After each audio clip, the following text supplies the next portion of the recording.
Hello, and in this video we're going to be talking about the differences between politics, economics, and basic human decency.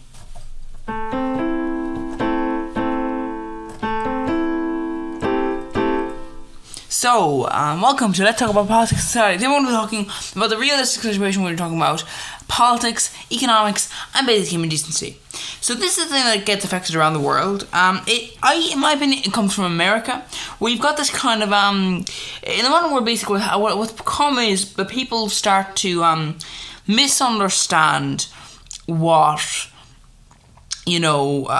different labels are when it comes to left, right, calling someone fascist, calling someone libertarian, calling someone conservative, calling someone liberal, calling someone socialist, calling someone conservative, all those kind of things. When people are using those terms, they seem to misunderstand that they're terms that come with very, very, very, very, very specific descriptions from the people who, kind of invented that sort of thing. So the problem with that is that what it's created is this sort of situation where you've got people essentially having a system where they are in effect saying, these people, rather than thinking, well, hold on a second, what do you mean by that? Because if you look at it like this, there was a recent a person who acquired a almost 10% stake in a particular social media platform.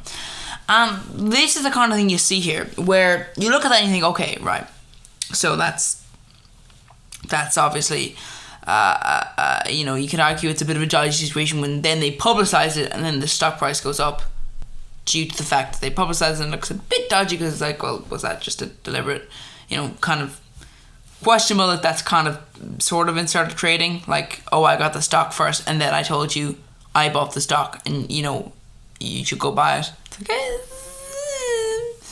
kind of dodgy there, but moving from that, you've got people saying, okay, yeah, well, people are you've got sort of things where certain people are hopeful that certain people will return, and they brand the people that had them removed off the social media site as leftists, and they brand the social media site as a very leftist social media site. But I, of course, would like to address the fact that this particular social media site, it costs $3 billion to buy a less than 10% stake in. So while yes, there are people out there, including this person, who could buy a business outright. They could do that. But the problem is, you see, because they're such a major big business, you can't really go, well, hold on a second, if they're so highly valued, well, surely if they're very leftist, they want to pay their workers nice amounts of money. They want to have a bit of charitable events, maybe spread that wealth about, not have such inequality. And you go, wait, no, they don't do that because, they're a massive, highly profitable, struggle to make money now and again, but, fairly well valued business. And that's the thing at the end of the day, that when you look at this thinking, well, hold on, that's a fairly significant amount of things there. And that, of course, is the problem. When people start saying things like, you're a leftist. Well, it's like, well, no, actually, technically not. Because what exactly does it mean to be on the left of the political spectrum? Well, basically, if you're going basic left, you're looking at a liberal. A liberal is the kind of person who wants to have, basic minimum wage, possibly an option to have free healthcare. For example, in my country, there's free healthcare, but of course, it isn't just that. There is also pay for healthcare. There is also private healthcare available, and that's kind of what a liberal has. It's like, well, the government has to be able to, have the support. They have to be able to support that person. Now, that doesn't mean private industries won't be in those things. It won't be a monopoly. For example, healthcare.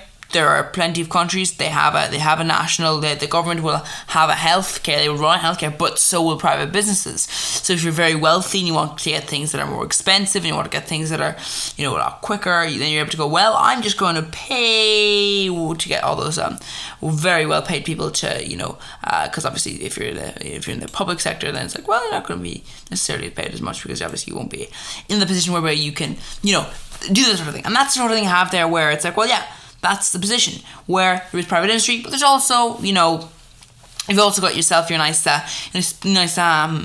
public industry, which is owned by the government. Then you come with socialists.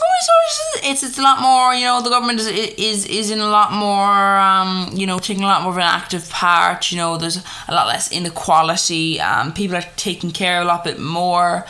All sorts of kind of reforms are placed in there, and you've got these kind of things where you've got assistance. But there's still private industry. There's still private industry. People are still allowed to own their own property and everything. You can still technically have fairly wealthy people in a socialist government. It's just that the government will assist people, and it's more likely to assist them, and it's unlikely to let you just die. And that's the kind of thing you have there. And then you got kind of communism, where it's like, no, the government actually owns all property. You don't get to own any property, which is weird, because the thing is, most countries are not communist. Even countries that state they were and are communist, like, you've got countries that history, that are very questionable. It's like, oh right, you're communist, are you? But your friend there, who's not in the government, they own all the oil fields in your country, and you have the friend there owns a big company, it appears to be, you're friends with them, of course, and you tell them what to do, but it's still a private company though, isn't it? It still has massive profits that doesn't go to the people. Yeah, that's not communism. That's the thing. A lot of countries, even if they claim to be communist, they're not. And a lot of time, wow, that was a heavy crash. Anyway, a lot of the time, you've got these kind of things where people mislabel things, and that's basically the sort of system you have there, where that's the kind of split of thing. And on the right hand side, you've got kind of conservative, which is like, we want to keep things the same, very little kind of, government assistance. You've got kind of, basically just, we're here to, have laws, not that many laws stopping you from making money, generally not liked by people who don't have that much money, because it's like generally quite protective of people who have a lot of it.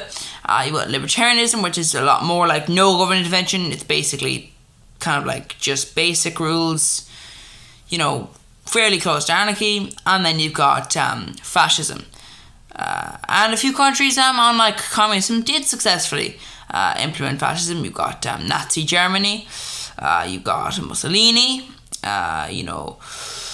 multiple countries really, and that's the sort of situation you have there. Where you look at these things and think, that's the political side of things. It's also kind of the economic side of things. But the thing, none of them actually have anything to do with accepting other people. Now, conservatives will generally be connected with quite, within borders, not really letting people. Globalization is a big thing, but it's more of like economic globalization, whereby we will come into your country and we will take the market share, rather than we'll accept your people into our country. That's the sort of thing, but that's not necessarily what it really, what it necessarily means. And that's the thing you have there, where you're thinking, well, you can be a conservative and not be racist. You can be a conservative and not be homophobic. You can be a conservative and not be all these things. Now, obviously, are a lot of these people conservatives? Yes. But that's the thing that people are missing the point. The point is not that someone is leftist because they want to include people. The point is that if you are racist and a conservative, that does not mean just because that person is not racist that they're not a conservative. And ultimately, you are kind of admitting to your own faults in a way, because you're saying basically that their position is... You are saying that their position at an economic standpoint is wrong, but then you're not addressing the fact that your position at an inclusionist standpoint, I would argue, is also kind of wrong. Maybe you disagree. Maybe you want to be racist, sexist, homophobic, transphobic. Maybe you want to be like that. Well, the point being, really, at the end of the day, that just be aware that when you're labeling people, even though some labels are wrong, even when you are labeling people, even if you just accept that if you don't accept labeling is wrong, well then, just use the right labels. Because if you don't use the right labels, you're just wrong. Like, you just are wrong. Now, it doesn't mean your arguments are wrong, It just means your use of words to bring across your arguments are wrong. It's basically... It's a basic sort of thing where it's like, yes, your arguments may be right, but see, we can't really have a debate or an argument or even a discussion if your whole system is based off calling someone something that they're just not.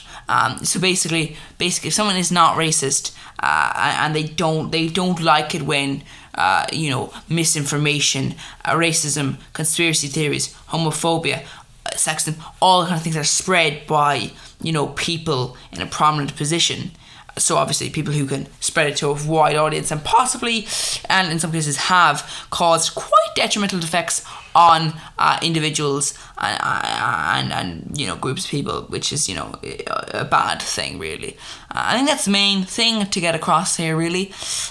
Just remember, if you're on a social media site and you're getting angry because someone was banned for apparently being racist, well then just don't call the people who are supporting that leftists, because they're not necessarily. Because being on the left is a political thing, right and left, kind of economic as well. Although neoliberalism is placed on the left, even though it's basically right. But you know what I mean? That's the kind of thing you have there, where it's like, well, yeah, that's the sort of situation, So just think, well, maybe this person, although they disagree with me, it might be hard to understand, but maybe they are on the same, political and economic system.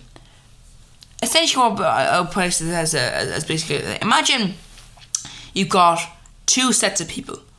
One person wants a particular group to be in the gutter, right?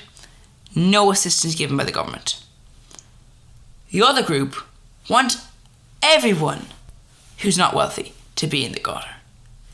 They both want the majority of people being in the gutter. Both of them don't want government assistance for people who need it, which makes them conservative and right leaning.